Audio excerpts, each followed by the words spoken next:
Après 2 belles demi-finales, on va avoir toute une finale alors que ce sera une finale de Québec contre Lévis. La bataille des ponts. On en parle avec vous aujourd'hui. Bonne capsule.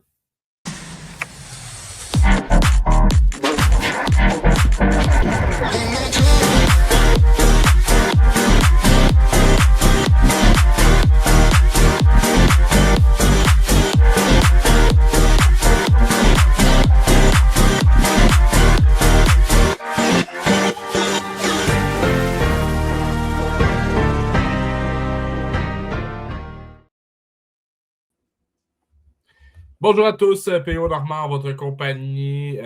Bien sûr, j'ai avec moi mon collègue de toujours, Phil Auclair. Comment ça va, Philippe? Ça va très bien, P.O., toi? Toute qu'une semaine dans le M18-3, Philippe, alors qu'on a eu 2 belles demi-finales. Une qui, écoutez, on s'attendait un peu au dénouement, et l'autre, non. Ce qui fait en sorte qu'il y aura une finale Québec contre Rive-Sud de Québec. Le pont Pierre-Laporte est en enjeu.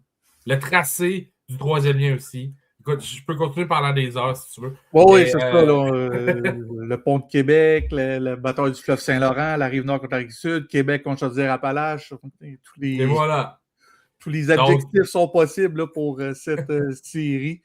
Euh, Honnêtement, puis si on refait le tour des séries éliminatoires depuis le début, là, la Ligue de hockey Midget 3 est très satisfaite de ces séries éliminatoires. Beaucoup de matchs en prolongation, des séries serrées, des séries qui ont été longues aussi. Donc, puis terminer avec Québec contre Lévis, c'est sûr que pour les deux formations de la région de Québec, c'est un rêve qu'on n'y croyait jamais, mais que finalement, ça va se produire là, pour la première fois dans l'histoire des 50 ans de la Ligue, une confrontation Québec contre Lévis. écoute, pour ce faire, je veux qu'on revienne sur les 2 demi-finales parce que avant de jaser un peu de l'horaire, il faut savoir un peu où est-ce qu'on est allé pour arriver au dénouement suivant. Donc, je te laisse nous expliquer un peu qu'est-ce qui s'est passé dans les 2 demi-finales. D'abord, on va commencer. Le Blizzard qui affronterait les cantonniers de Magog est en bonne position et ont bien terminé cette demi-finale-là. Non, exactement. La dernière fois qu'on s'est parlé, c'était 1-1 dans les deux séries. Donc, on s'en allait du côté de Magog, là, et on sait que c'est jamais facile de remporter des matchs à Magog. C'est un aréna qui est quand même assez intimidant. Mais le Blizzard s'est présenté en Estrie, là, le couteau entre les dents, a très bien joué. Là, 2 excellents matchs de hockey. Simon-Olivier Guérard devant le filet là, a été sensationnel durant les 2 matchs. Et le Blizzard a remporté les 2 rencontres pour pouvoir là, remporter cette série-là en 4. Et ça s'est terminé là, mercredi par un blanchissage de 2-0. Mais il faut donner crédit à Zachary Poitras et au cantonnier. L'équipe de Samuel Collard a fait un travail sensationnel pour ralentir la puissante offensive. Regardez, le seul match où vraiment il y a eu une explosion de buts, c'est le troisième match, alors que ça s'est terminé 5-2. Le Blizzard a finalement sorti de sa torpeur en avantage numérique pour inscrire 3 buts. Mais ça a été les seuls 3 secondes d'avantage numérique de la série, ce qui a permis au SSF là, de prendre une option sur la série. Et dans le match numéro 4, Simon-Olivier Guérard a tout simplement fermé la porte. Le Blizzard a lancé 50 fois sur Zachary Poitras. Quand je parle de Magog, Zachary Poitras, regardez, c'est rare qu'on voit un gardien de but adverse perdre la série, mais être à chaque fois dans les joueurs des 3 étoiles. C'est ce qui est arrivé dans le cas de Zachary Poitras. C'était bien mérité. Là. C'était C'est pas volé. c'était très bien mérité. Le gardien de but de 15 ans, là, si ma mémoire ne fait pas défaut, il n'est pas repêché. Donc, sera disponible au prochain Il repêchage. appartient, j'ai vérifié, il appartient au Phoenix de Sherbrooke. Un choix lointain de 12e ronde, Philippe. Et ça, je n'étais plus sûr. Là. J'essaie de trouver l'information rapidement. Donc, imaginez, là, c'est un choix là, que le Phoenix là, va pouvoir conserver. Peut-être, on voit les performances de Kian Labbé présentement dans la LHJMQ. On pourrait avoir un beau duo de gardiens là, dans l'avenir pour le Phoenix de Sherbrooke. Donc, honnêtement, Zachary Poitras en a impressionné plus d'un dans cette série. Mais c'est le Blizzard là, qui confirme sa participation en grande finale. Une 20e participation en 50 ans d'histoire là, pour la concession du Blizzard du séminaire Saint-François.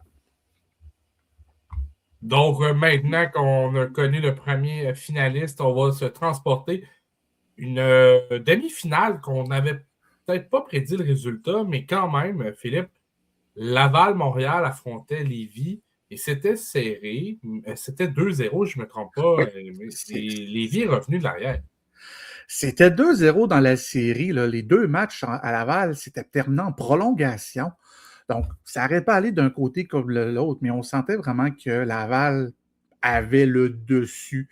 L'expérience du Rousseau Royal avait le dessus sur un peu la jeunesse des Chevaliers.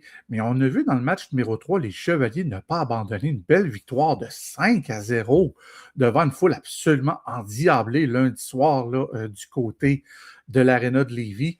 Et mardi, là, ça s'est terminé en prolongation de victoire de 3-2, alors que le Rousseau Royal avait pris les devants 2-1 là, et a malheureusement accordé un but là, dans la dernière minute à Jonathan Saint-Hilaire, qui créé l'égalité 2-2.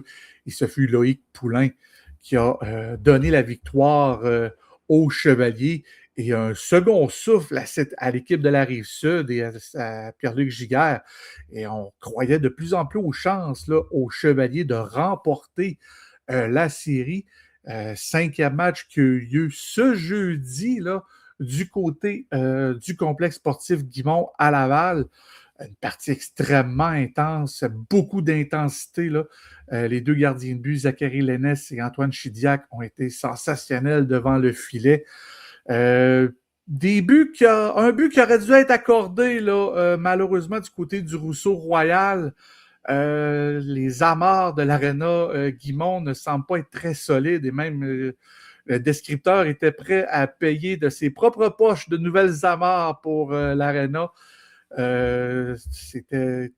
Puis j'écoutais le match, je trouvais ça aussi inacceptable que les amarres se déplacent aussi rapidement, mais c'est égal pour les deux équipes, donc on doit jouer dans les conditions qui sont mises à notre disposition. Mais il y a eu 4 buts en deuxième période, là, c'était 2-2 après 40 minutes de jeu. Les Chevaliers avaient même profité d'un désavantage numérique là, pour prendre les devants. Mais quelques instants plus tard, là, le Rousseau Royal avait créé l'égalité.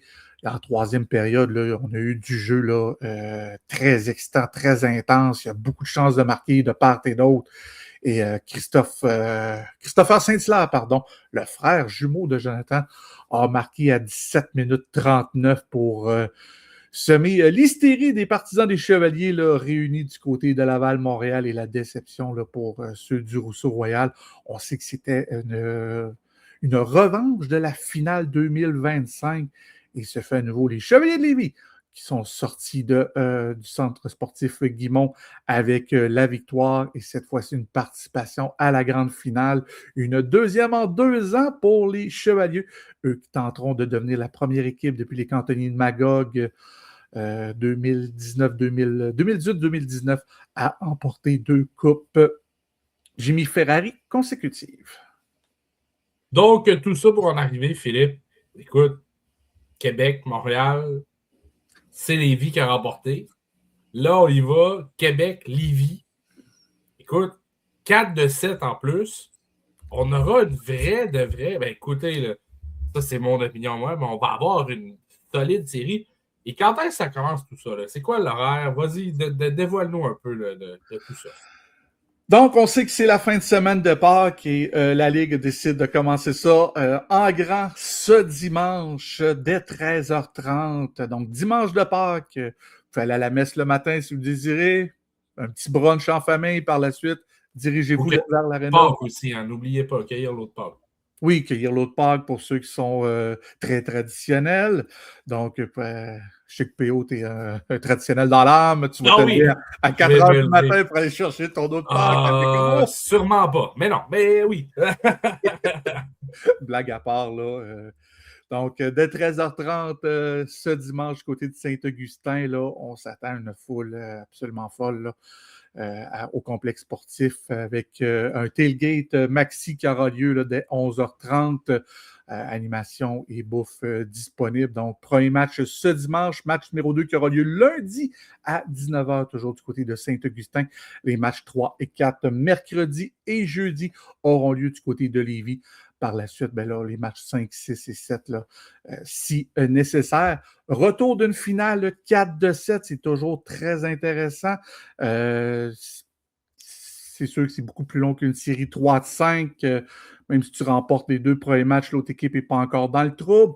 Donc, ça risque d'être une très belle série entre les deux formations. C'est la 6e confrontation entre Lévis et le Séminaire Saint-François depuis la création des Commandeurs de Lévis en 1997. Les 2 équipes s'étaient affrontées là, soit en 8e de finale, en quart de finale, ou en demi-finale, mais jamais lors de la grande finale du Saint Graal du trophée de la Ligue M18-3 pour la Coupe Jimmy Ferrari. Lévis a remporté 3 des 5 séries depuis le début de l'histoire en séries éliminatoires entre ces 2 équipes, mais ça sera vraiment une première en grande finale. On s'attend à une très belle confrontation. Moi, je m'attends à voir Zachary Lénès, gardien de but de 15 ans du côté des Chevaliers. Je m'attends à voir Simon-Olivier Guérard. C'est lui qui a remporté les 3 matchs du Blizzard contre Magog. Donc, je m'attends à une confrontation avec les 2 gardiens de but de 15 ans pour ce premier match qui aura lieu dimanche. Mais on risque d'assister là, à une superbe série. Là. C'est très serré. Des 2 entraîneurs, soit Francis Paré et Pierre-Luc Gigas. Pierre-Luc Gigas, un entraîneur d'expérience. Francis Paré est un joueur amenant une vingtaine d'années de hockey professionnel. Oui. Il joue encore avec la Nationale de Québec. Donc, c'est vraiment là, une série de rêves non seulement pour la région de Québec, mais pour la Ligue de hockey M18-3 du Québec. Ça risque d'être une série extrêmement intense, extrêmement émotive. Et seul bémol peut-être du côté des Chevaliers, c'est l'absence de Benjamin Corso, le grand numéro 71, qui n'a pas joué un seul match dans la série contre le Rousseau-Royal. Est-ce qu'il sera de retour dans la série contre le Blizzard? Ça serait un atout majeur pour les Chevaliers. Du côté du Blizzard, Louis-Émile Dumais, le numéro 16, n'a pas beaucoup joué les 2 matchs du côté de Magog, n'a pas joué tout simplement le match numéro 4, blessé. Donc, on sait que c'est un atout majeur, un joueur de 50 points cette année. Il a apporté une certaine profondeur sur le 2e trio. Donc, chacune des 2 équipes a des éléments marquants qui peuvent manquer le début de la série. Est-ce que ça va se continuer tout au long? Mais honnêtement, là, gens de la région de Québec, vous êtes choyés d'avoir cette série-là. Et bien sûr, partout au Québec, là, vous pourrez suivre cette série sur Flow Hockey. Et si je me fie à l'année dernière, je n'ai pas encore la confirmation. Tous les matchs de la série finale avaient été présentés sur le rds.ca. Wow. Donc, restez à l'affût là, à la web diffusion de rds.ca. Ça se pourrait que les matchs soient aussi présentés. Ils prennent tout simplement le lien de Flow Hockey et le rendent disponible là, sur rds.ca. Mais ça serait très agréable là, si vous êtes abonné à RDS, que vous puissiez regarder aussi là, cette série. Moi, de mon côté, je serai du côté de Saint-Augustin à la description avec Hugo Paradis-Lacroix à l'analyse. Du côté de Lévis, je crois que c'est Will Laplante et James Letourneau qui seront à la description et à l'analyse. On se connaît très bien, là, chacun des 2 équipes de description. On risque peut-être de s'agacer tout au long de cette série. Mais ça va être, honnêtement, là, c'est une série de rêves pour les 2 organisations, une série de rêves pour la Ligue. Ça risque d'être extrêmement excitant. On va suivre ça de très près, puis on va pouvoir vous tenir informé ici même là, à la Coupe.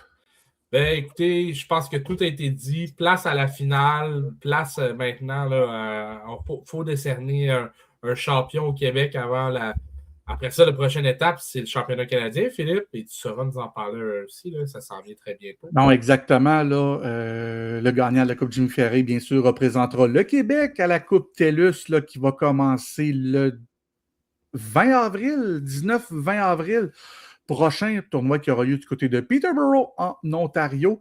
Donc, et je vous dirais que présentement, les équipes du Québec sont parmi les favorites cette année. Là.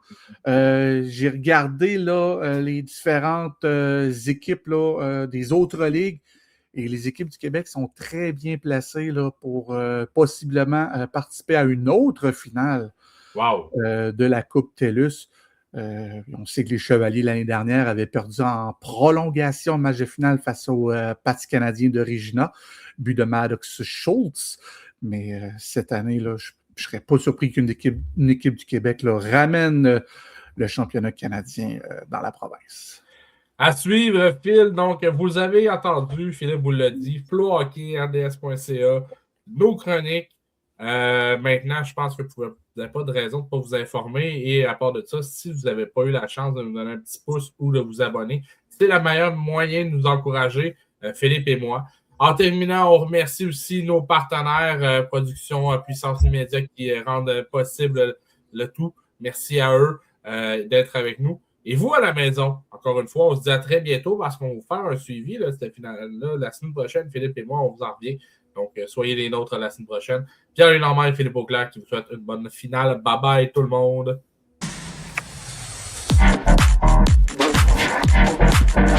Hey.